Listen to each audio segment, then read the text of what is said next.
Let's face it, you came back because you like me. Just go ahead and subscribe and like the video while you're at it.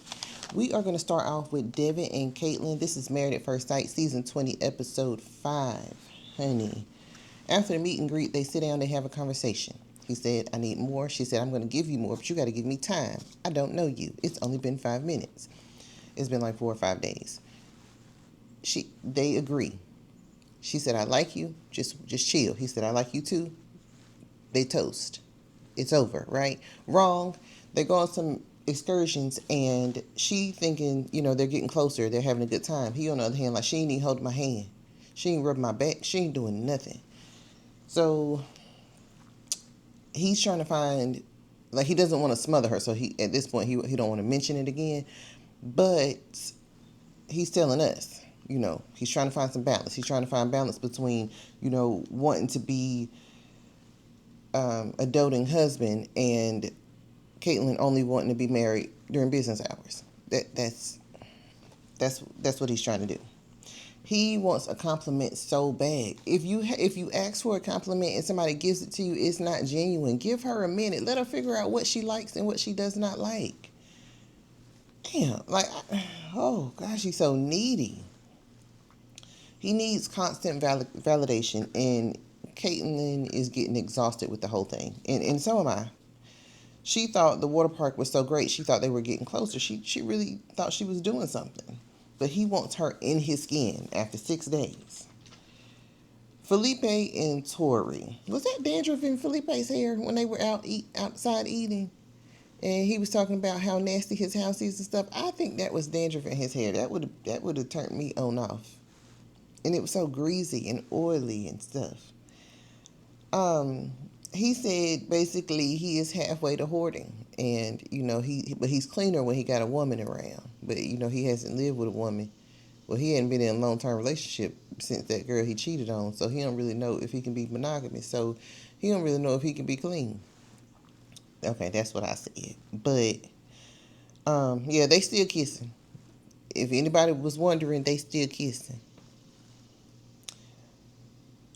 Is it me, or is he just always like sweaty or glossy? I don't know. But they still kissing. Yep, they still kissing. Nikki and Sean. Sean's still begging for kiss. Nikki was she lets him know she was with her ex for 10 years. They met at 17. They were high school sweethearts, and then she just kind of outgrew him. And I completely understand that. As people, we change like every 7 years. Not change, but we grow into that age, like around every 7 years. It's easier to say 10 because, you have your 20s, your 30s, your 40s. You should never be the same person in your 40s that you were in your 20s. And sometimes your partner grows with you, sometimes they do not. So that it makes sense. But she said she was too big for him. Her dreams were too big for him. And he said he wanted a more simple woman. Sean lets her know that he's never been with someone who loved and cared for him the way that aligned with him. And I'm like, is this the old Sean? Because I can see why. You said you were just about you and everything and everybody was second. So why would somebody be prioritizing you if you're also prioritizing you? I don't know. So Nikki says, she can fill in the gaps. Yeah, I think Nikki and Sean are gonna make it. They're having their arguments are so much more different from the younger couples because they're older and set in their ways. The angle that they keep filming Sean from make his glasses look so thick, his eyes look swollen. I don't know. I wear glasses too, and I'm just as blind as Sean, I believe. When he realized for the first time that Nikki was not physically attracted to him, I kind of felt bad. Like, I don't know. He said, because she was like, he was like, but you kiss me all the time. She was like, yeah, I still like you. I respect you. But the attraction is grown. Like, you got to give it some time. And he was like, well, I don't want you to kiss me because you respect me. Oh, okay.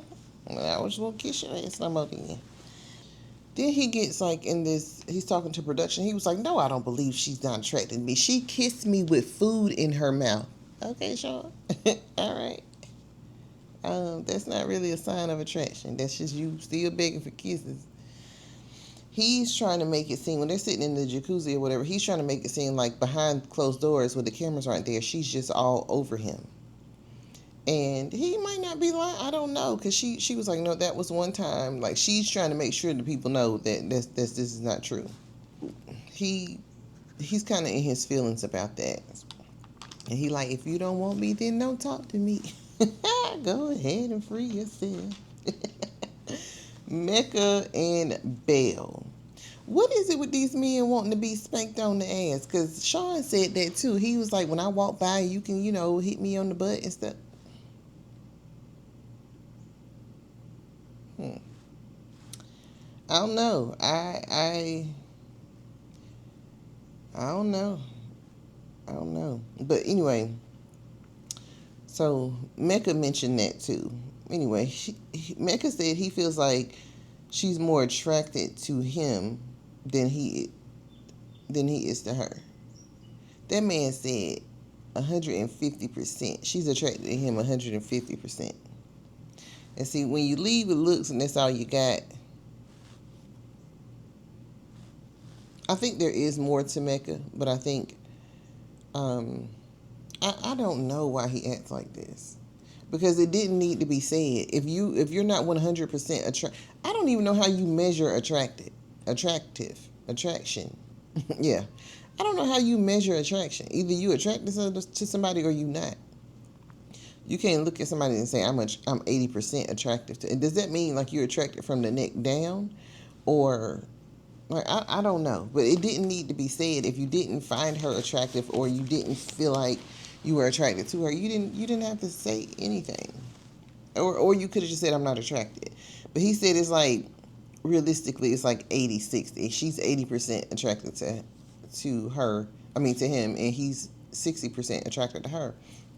And in the confessional, she was like, nobody wants to be the person who is the least attractive. Like, she was like, so she gonna pull back and she gonna let him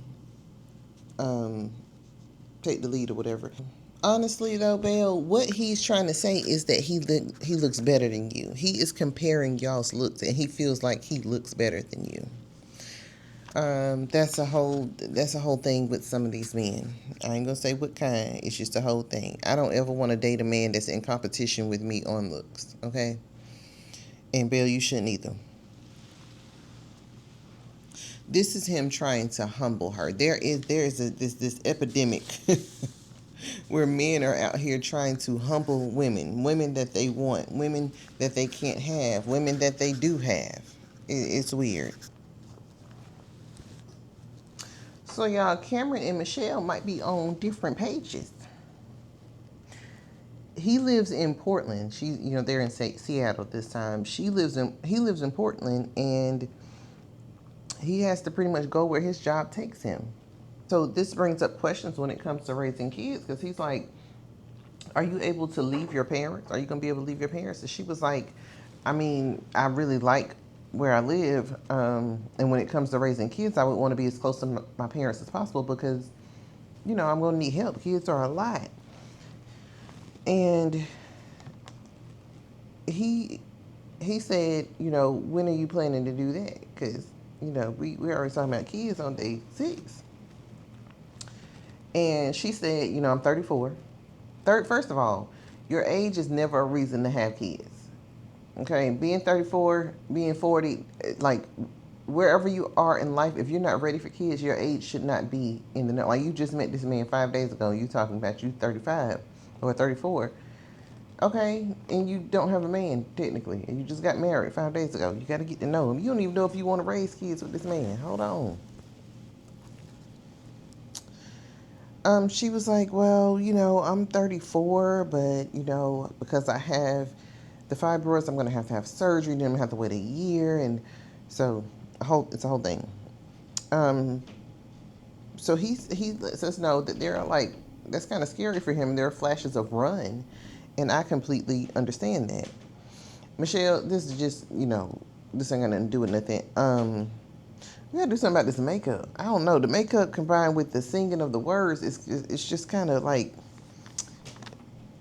I don't know. It's giving me flashes of run too. I don't know. Cam has never lived with a woman. That came out in this scene, and I feel like that's going to be interesting to see. But he seems cool and really laid back. I think I could live with Cam. Courtney and Nick. You know, guys don't ever really leave high school. They in the pool talking about how many kisses each other's get. Do y'all kiss in the morning? Y'all kiss morning, noon, and night? Like, and oh yeah, we make out all the time. Like, it's just so elementary or high school. They sitting out there talking about how many kisses they're getting. Courtney's still complaining. At this point, she trying to tell anybody who will listen. She start with Caitlyn, and then she move over to Tori. She got Tori in the corner telling her the same things. I'm just so bored. He's just bored. And I want to tell him, hey, you're boring. But when she gets around Nick, it's like she'll say anything but what she wants. So they're on this little boat or whatever, and they're having a heart-to-heart. And he's like, you're not telling me what you want. And she was like, I don't want to tell you what I want because your happiness is more important to me. No, it's not, because you out here complaining about it. I hate people like that. I just want what you want. I just want you to be happy. And then every time you turn around, you complaining about it. That's not what you want. You just don't want to have to ask for it. Say it that way. My coffee getting cold sitting here talking to y'all. Go ahead and like, comment, and subscribe so I can get me some hot coffee or something. So she finally does come out and say she wants him to be more goofy. She wants him to throw her in the pool or something. She brought that back up. She's like, I ain't had my phone on me and nothing. You could have just threw me in the pool. He said, that's cool and all, right? But we got to sprinkle some romance in there, because if not, we're just going to settle into this friendship. And he don't want that. I don't blame him. They had a real breakthrough in that moment, and I think if they follow through with what they said, it's going to be, it has the potential to go somewhere. Ooh, last but not least, Adam and Marissa. Y'all, when Adam and Marissa, when he was telling her, I like when you rub my thigh like this, I like when you do this or whatever. When they went into that long kiss and the people cut the music, why did they cut that music? It just made the kiss so awkward. They're really feeling each other. They seem like they've been together for a long time, but they definitely hunchy. They hunchy. I don't want to tell nobody business over here. Adam showed up to this pool with them swim socks on. Adam said, y'all don't know the importance. Y'all don't appreciate. Y'all don't appreciate swim socks. Adam thinks Devin and Caitlyn are cooked. I said, oh. Well, there's that. She said she thinks that their first fight will be about. They're at dinner at this point when this is happening. When he said Caitlyn and Devin cooked, and he asked her basically, what do you think our first fight will be about? She said, I think it's gonna be because you like them jet skis more than you like me. And she's probably right. I cannot wait to get inside these people's houses. I'll see y'all back here for episode 6. And I've already watched it, so I'm going to have the same clothes on. I don't want to hear nothing about it, okay? I'll see y'all in a minute.